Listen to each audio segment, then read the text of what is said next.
Hello, welcome back to the chemistry class.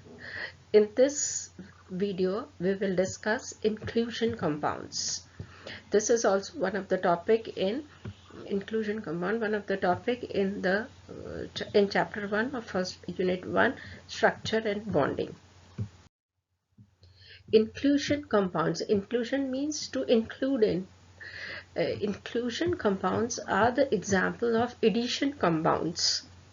Addition compounds formed due to physical trapping, that is, in these compounds there is a host molecule having spaces or holes in crystal lattice in which the other guest component can fit in. It is obvious that the crystal lattice of host molecule has large enough spaces to accommodate the guest molecule.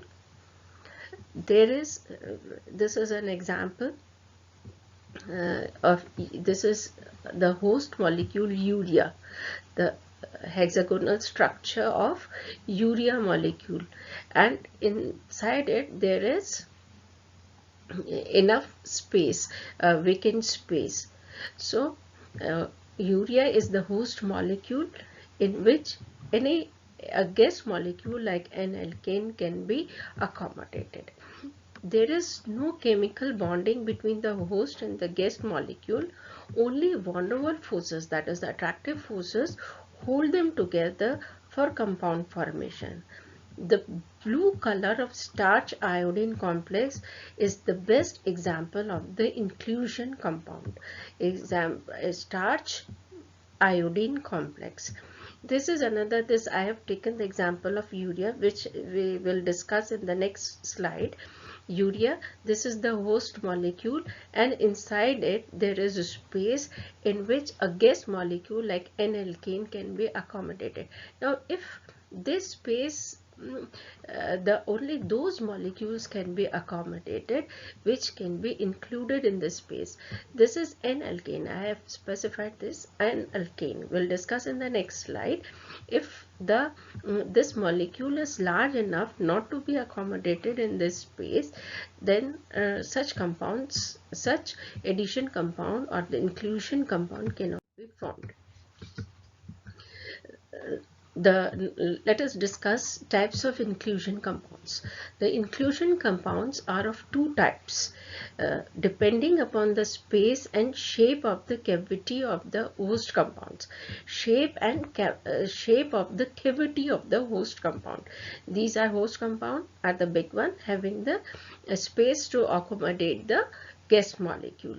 Cavity of the host compound. These are channel or canal compounds, clathrate or the cage compound. So canal type or channel type, and clathrate or the cage type. Let us discuss channel or the canal compounds. In channel or canal compounds, the most common host molecule is urea. In the previous slide I showed you urea.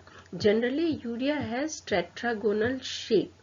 But when a guest like N-alkane or their derivative is present in the space in the form of long channel, urea crystallizes in open hexagonal lattice. During crystallization process, the shape changes from tetragonal to hexagonal lattice, and inside it molecule like N-alkane can be accommodated.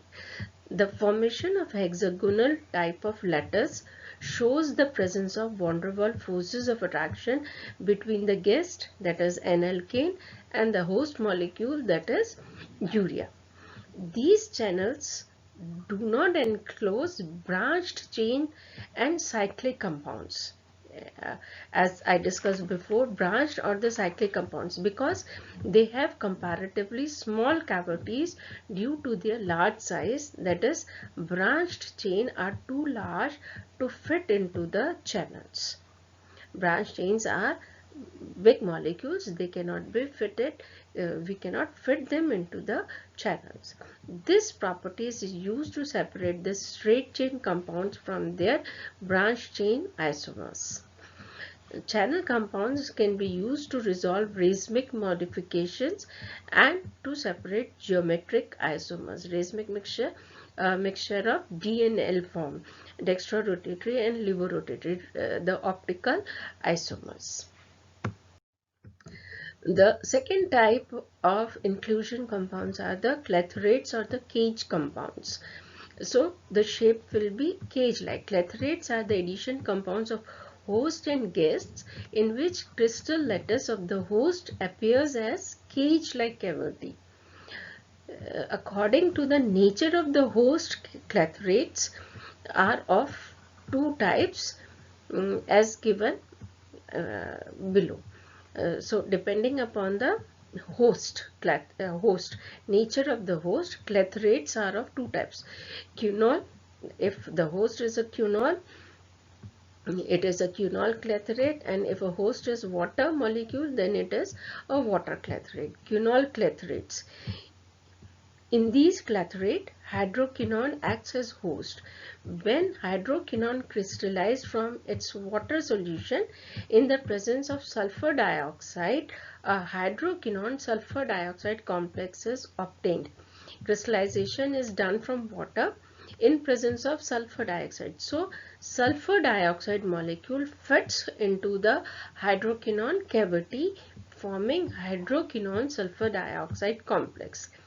In the clathrate formation, three hydroquinone molecules held together by hydrogen bonding to form three-dimensional cage-like cage with several cavities in which guest molecules fit to form hydroquinone clathrates. So hydroquinone alone cannot form three molecules of hydroquinone. The hydroquinone, they have oxygen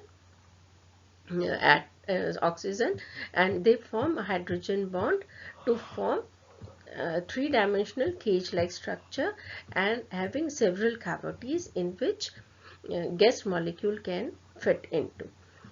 Formation of clathrate compounds depends upon the size of the guest molecule. For example, hydroquinone will form clathrate with methyl alcohol and argon, but not with ethyl alcohol because it becomes too large in size and helium too small in size. So optimum size is required. It is not very large, not very small, which can slip out of the small molecules can slip out of the vacancies. This crystal structure with cavities is called the host, and sorry, and the atom or molecule and trapped in it is called the guest. The imprisoned molecules may be released at the melting point of the host or by the means of a solvent which dissolves the host.